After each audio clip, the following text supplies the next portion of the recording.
అందుకోసమని నా మాట ఒక్కటే అధ్యక్ష, ఈరోజు తెలంగాణకు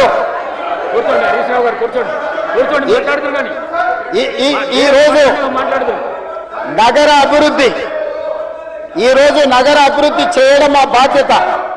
ఈరోజు ఇన్ని మాటలు మాట్లాడుతున్నారు కదా అధ్యక్ష, ఆనాడు కాంగ్రెస్ గెలిచిన ఎమ్మెల్యేని తీసుకొని మూసీ రివర్ డెవలప్మెంట్ కార్పొరేషన్ కు చైర్మన్ చేసింది ఎవరు అధ్యక్ష? ఎవరు? ఈ రోజు వివరాలు చెప్తుంటే ఆ నొప్పేందుకు అధ్యక్ష? ఆ నొప్పేందుకు?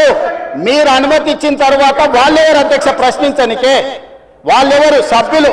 ఈ రోజు అక్బరుద్దీన్ ఓవైసీ గారు, పాయల శంకర్ గారు, లేకపోతే కాలేరు వెంకటేష్ గారు, ఆ కాలేరు వెంకటేష్ గారినైనా చూసి నేర్చుకోండి, కనీసం ఒక అవగాహన వస్తుంది.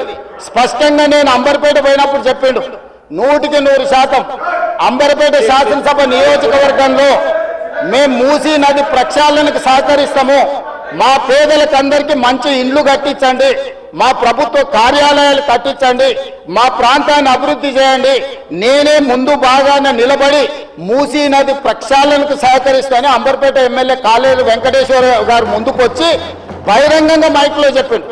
నిన్నగాక మొన్న వచ్చి నన్ను కలిసి చెప్పిండు. ఆ పక్కనే ఉప్పల్ ఎమ్మెల్యే లక్ష్మారెడ్డి గారు వచ్చి కలిసి, సార్ మా ప్రాంతాన్ని అభివృద్ధి చేయండి, మూసీ నదిని ప్రక్షాళన చేయడం ద్వారా మా ప్రాంతానికి ఉపయోగపడుతుంది, మీరు చాలా మంచి పని చేస్తారు, మీరు వేగంగా ముందుకు వెళ్ళండి, మా వైపు నుంచి మీకు ఏం సహకారం కావాలని చెప్పి ఆ శాసనసభ్యులు వచ్చి కలిసిరు అధ్యక్ష. ఇవాళ నేను ఒకటే అడుగుతున్నా